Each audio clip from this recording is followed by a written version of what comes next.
ઘનશ્યામ મહારાજની જય। હરે કૃષ્ણ મહારાજની જય। એકવાર શ્રીજી મહારાજ વાસુદેવ નારાયણના ઓરડે ઉત્તરાદે મુખારવિંદે સભામાં બિરાજમાન હતા। પોતે સર્વે જરિયાની વસ્ત્ર ધારણ કરેલા અને મહારાજના મુખારવિંદની આગળ સર્વે સાધુ અને હરિભક્તોની સભા ભરાઈને બેઠી હતી। એ વખતે મહારાજની મૂર્તિ બહુ શોભાયમાન જોઈને તે સચ્ચિદાનંદ સ્વામીને મહારાજને વિશે હેતના હિંસોરા થવા માંડ્યા। આ જોયું ને એટલે સિદ્ધાનંદ સ્વામીએ સચ્ચિદાનંદ સ્વામીને પૂછ્યું કે સ્વામી, તમારે જેવું મહારાજને વિશે હેત છે એવું મારે કેમ કરીને થાય? સચ્ચિદાનંદ સ્વામી કે મને મહારાજ જેમ વઢે છે ને એમ તને પણ વઢે ને, તો મારે જેવું હેત છે એવું તારે પણ મહારાજને વિશે હેત થાય। પછી સિદ્ધાનંદ સ્વામી તો મનમાં સંકલ્પ કરવા માંડ્યા કે હે મહારાજ, તમે મને સારી પેઠે વઢો એટલે મારે પણ સચ્ચિદાનંદ સ્વામીના જેવું તમારે વિશે હેત થાય। મહારાજ આ સંકલ્પ અંતર્યામીપણે જાણી ગયા। પછી મહારાજે વાત કરી। મહારાજ કે બદ્રીનાથથી દંડોડ કરતાં કરતાં દ્વારિકા જાય અને દ્વારિકાથી દંડોડ કરતાં કરતાં બદ્રીનાથ જાય, એ કઠણ પડે નહીં। અને રામ સ્નેહી છે એને રામ રામ કરતાં જીભ તૂટી જાય એ પણ કઠણ નહીં। પણ ત્રણેય અવસ્થામાં ભગવાનની અખંડ મૂર્તિ દેખાવી એ કઠણમાં કઠણ સાધન છે। હવે આ વાત સિદ્ધ થઈ હોય અને છતાં પણ મનમાં વઢ્યાના મનસૂબા કરે ને તે એને અમે વઢશું ત્યારે જે વાત સિદ્ધ થઈ છે એ એવી ને એવી રહેશે ખરી? ત્યાં એક દ્રષ્ટાંત, જેમ દૂધ હોય એને મેળવે તો એમાંથી દહીં થાય અને દહીંને વલોવે ત્યારે એમાંથી માખણ થાય।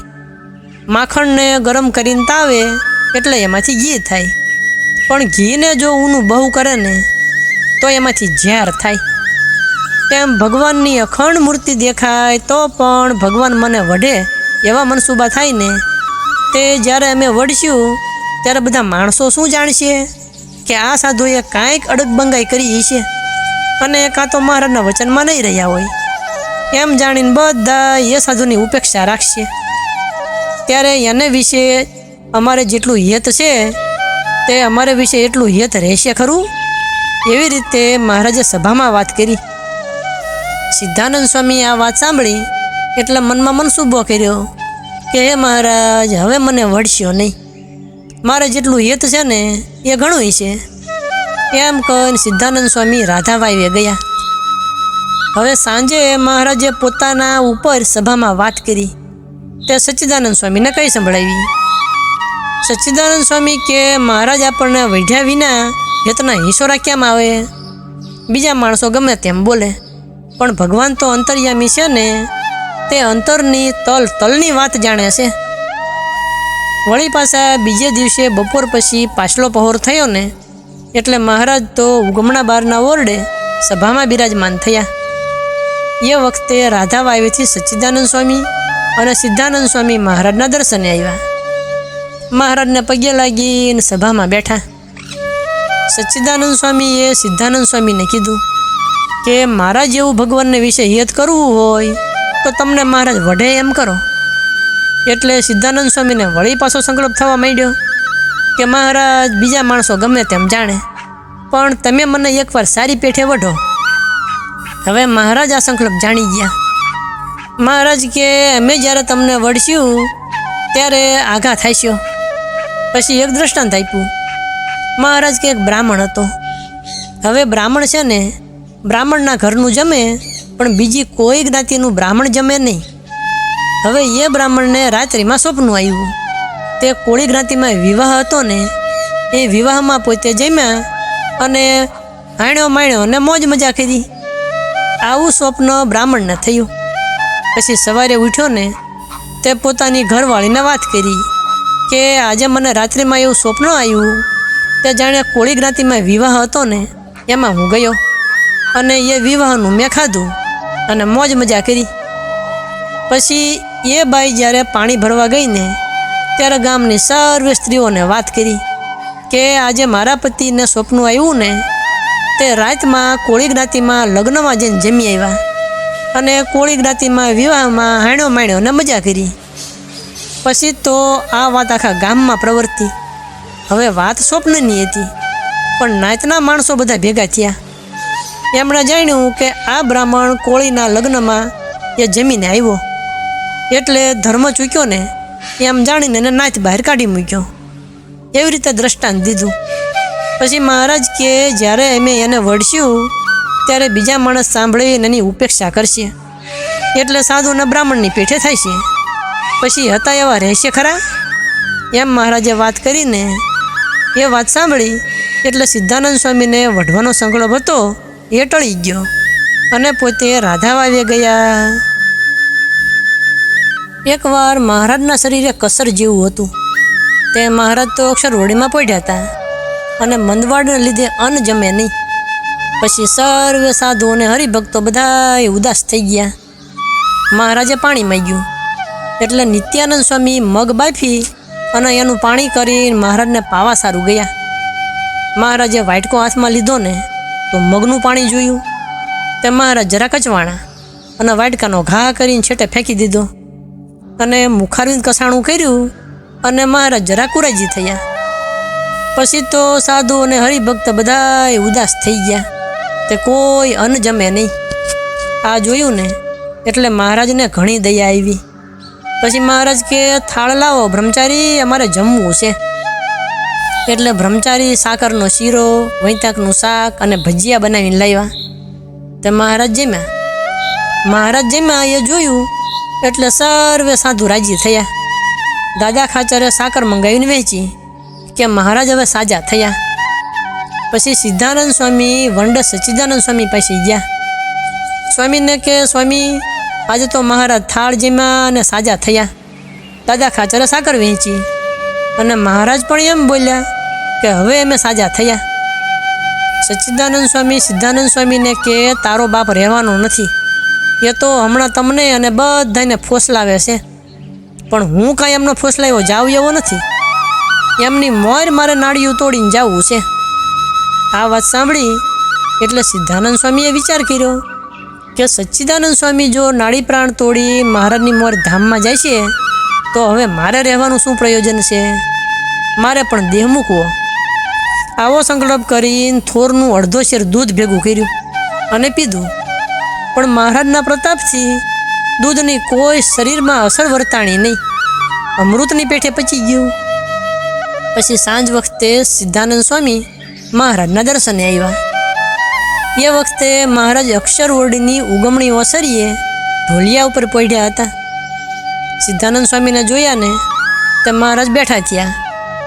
પછી મહારાજ કે સાધુ, બ્રહ્મચારી, પાળા, સાંખ્યોગી બાઈઓ આ બધાને બોલાવી લાવો. અને ગૃહસ્થ હરિભક્ત કોઈ અહીંયા રહે નહીં. પછી સાધુ અને સાંખ્યોગીને બોલાવી લાવ્યા. એટલે બ્રહ્મચારીએ મહારાજને કીધું કે મહારાજ, થાળ તૈયાર થયો છે ને, તે જે ભાવે થોડુંક જમી લ્યો. એટલે બ્રહ્મચારી ઉપર તો મહારાજ બહુ ખીજાણા.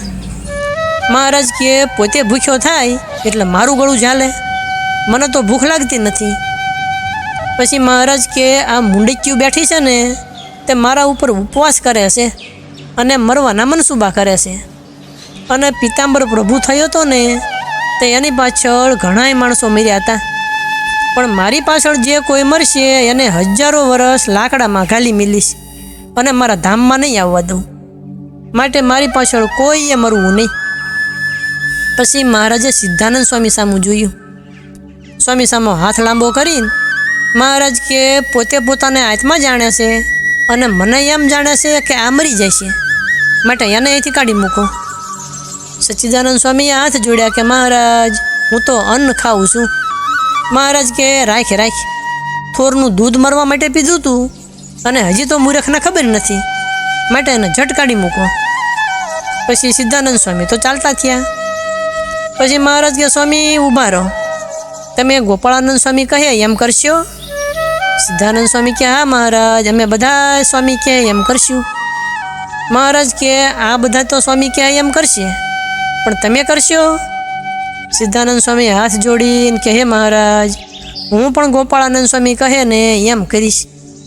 આ સાંભળીને શ્રીજી મહારાજ ઘણા રાજી થયા. મહારાજ કે હવે અહીંયા બેસો. પછી થોડી વાર સિદ્ધાનંદ સ્વામી મહારાજ પાસે બેઠા અને પછી સચ્ચિદાનંદ સ્વામી પાસે રાધાવાડીએ જતા હતા.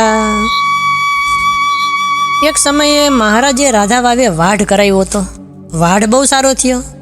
પછી પીલવા માંડ્યા. તે એક ગાડું શેરડી સાધુ માટે આવે અને એક ગાડું શેરડી સાંખ્યોગી બાઈઓ માટે આવે. એવી રીતે રોજ 2 ગાડા શેરડીના આવે. તે મહારાજ જમે પણ સિદ્ધાનંદ સ્વામી વાઢે શેરડી જમે નહીં. તે શા માટે? તો જાણે ભગવાનની મૂર્તિ ભૂલી જવાય અને વારે ફેરે ખાધ્યાની ટેવ પડી જાય. આવું વિચારીને સ્વામી શેરડી જમતા નહીં.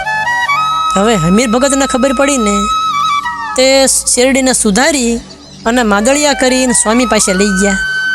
સ્વામીને કે સ્વામી, મેં તમને ક્યારે શેરડી ખાતા જોયા નથી, માટે આ શેરડીના માદળિયા જમો.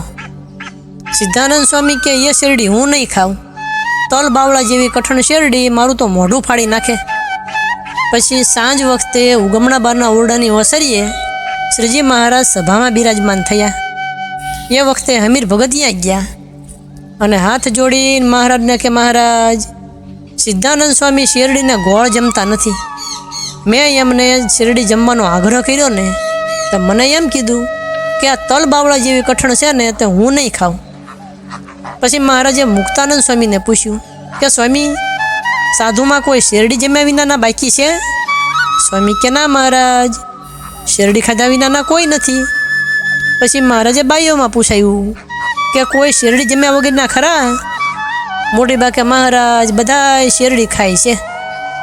પછી સિદ્ધાનંદ સ્વામી મહારાજના દર્શને આવ્યા. મહારાજ કે સ્વામી, આ શેરડી તલબાવળા જેવી થઈ છે. એમ કહીને પછી મહારાજ કે આ બાપડા ગરીબને અમારી પ્રસાદી કોણ આપે? સચ્ચિદાનંદ સ્વામી અને સિદ્ધાનંદ સ્વામી રાત દિવસ અમારી પ્રસાદી માટે દાખલો કરે છે, પણ એ બાપડા ગરીબને સંભાળી અને દરરોજ કોણ પ્રસાદી આપે? મોટી બાઈએ લાડુબાઈએ આ વાત સાંભળી. પછી એમણે ખટકો રાખ્યો કે દરરોજ 2 થાળમાં પ્રસાદી ભરીને વાઢે મોકલે. 1 થાળી વાઢવાળા માણસ માટે અને 1 થાળી સચ્ચિદાનંદ સ્વામી અને સિદ્ધાનંદ સ્વામી માટે મોકલે.